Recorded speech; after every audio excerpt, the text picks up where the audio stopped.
Hello दोस्तों, कैसे हैं आप सभी लोग। आप सभी का स्वागत है फिर से हमारे चैनल नॉलेज बाईजी पर। मैं हूं आपका दोस्त समित कुमार, लेकर आया हूं आपके लिए एक और न्यू इन्फॉर्मेटिव वीडियो लॉ से संबंधित। आज की वीडियो में हम सीआरपीसी के कुछ इम्पोर्टेंट एमसीक्यू को डिटेल में समझने वाले हैं। तो स्टार्ट करते हैं बिना किसी देरी के।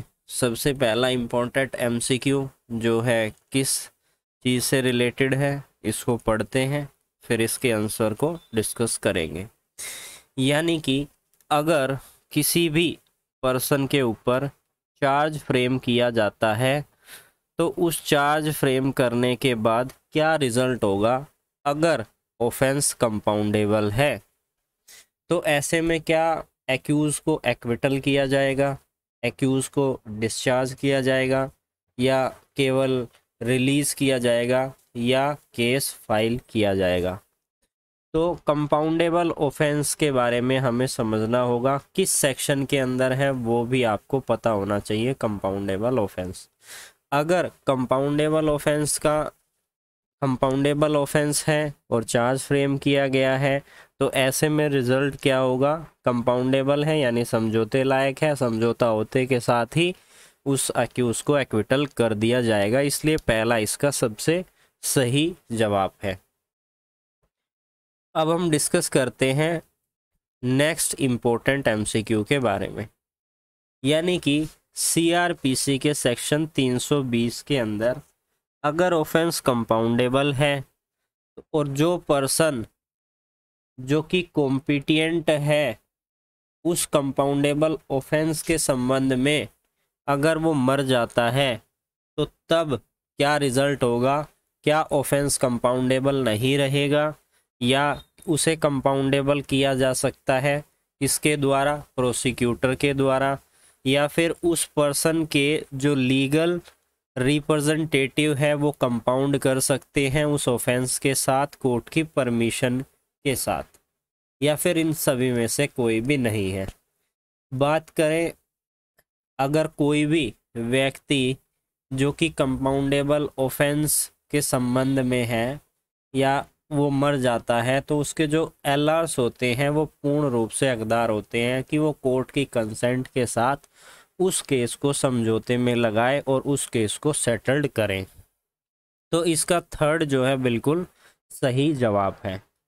अब हम डिस्कस करते हैं नेक्स्ट सीआरपीसी के इम्पोर्टेंट एमसीक्यू के बारे में। क्या क्वेश्चन पूछा गया है कि जो कंपाउंडेबल ऑफेंस है वो कहाँ पर सीआरपीसी में डिफाइन किया गया है, फर्स्ट शेड्यूल में, सेकंड शेड्यूल में, सीआरपीसी के सेक्शन 320 में और 321 में। आई होप आपको इसका जवाब अवश्य आता होगा। सीआरपीसी का सेक्शन 320 जो हम ऑलरेडी पीछे भी समझ चुके हैं। अब हम बात करते हैं हमारे अगले इम्पोर्टेंट एमसीक्यू के बारे में। इम्पोर्टेंट एमसीक्यू क्या है कि इन सभी में से कौन विड्रॉ कर सकता है प्रोसिक्यूशन किसी भी पर्सन का किसी भी समय पर जजमेंट के प्रनाउंस होने से पहले।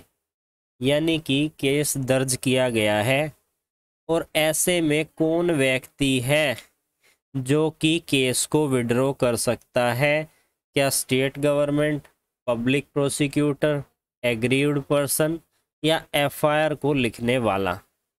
तो ऐसे में जो पब्लिक प्रोसिक्यूटर होगा वो केस को विड्रॉ कर सकता है, यह पावर दी गई है सीआरपीसी में उसको। अब हम बात करते हैं अगले इम्पोर्टेंट एमसीक्यू के बारे में। यानी कि इन सभी में से कौन सी सेक्शन है जो कि ऑथोराइज करती है पब्लिक प्रोसिक्यूटर को कि वो प्रोसिक्यूशन को विड्रॉ कर सकता है, यानी कि केस को विड्रॉ कर सकता है।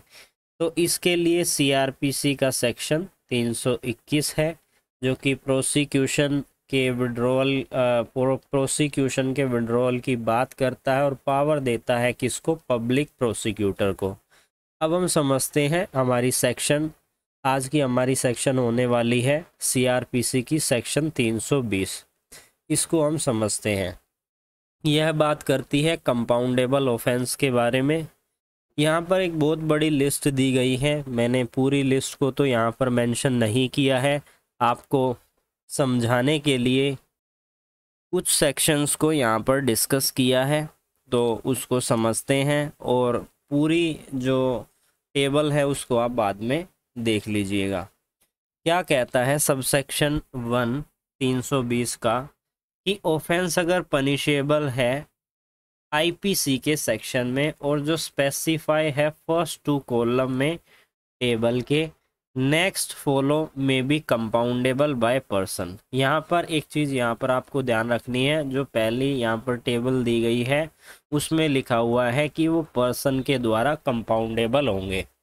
जैसा कि आप यहाँ पर भी देख रहे हैं ये ऑफेंसेस दिए गए हैं, अगर ये सारे ऑफेंसेस होते हैं ये इनकी सेक्शन दी गई है, और ये कंपाउंडेबल किसके द्वारा हो सकते हैं, उस पर्सन के द्वारा जिसके साथ क्या हो रहा है, अपराध हो रहा है। इसी तरीके से इसके सबसेक्शन 2 को समझें तो 2 में क्या लिखा हुआ है कि कोई भी ऑफेंस अगर आईपीसी के सेक्शन के अंदर है और स्पेसिफाई किया गया है फर्स्ट 2 कॉलम में टेबल के and with the permission of the court. यहाँ पर आपको गौर करना है कि with the permission of the court, इस तरीके के जो ऑफेंसेस है सबसेक्शन 2 में वो सेटल्ड किए जा सकते हैं। यहाँ पर सेक्शंस लिखी है और यहाँ पर कंपाउंडेबल हो सकते हैं उस पर्सन के द्वारा, लेकिन यहाँ पर कोर्ट की परमिशन के साथ। यही चीज़ मैंने आपको समझानी थी। लिस्ट काफ़ी बड़ी है, मैंने पूरी लिस्ट को यहाँ पर मेंशन नहीं किया है। तो आई होप आज की वीडियो आपके लिए काफ़ी इन्फॉर्मेटिव हुई होगी। इसी तरीके से लॉ से रिलेटेड वीडियो को देखने के लिए हमारे चैनल को ज़रूर सब्सक्राइब कीजिए। फिर मिलेंगे एक न्यू लेक्चर में, तब तक के लिए जुड़े रहिए अमित कुमार नॉलेज भाई जी के साथ।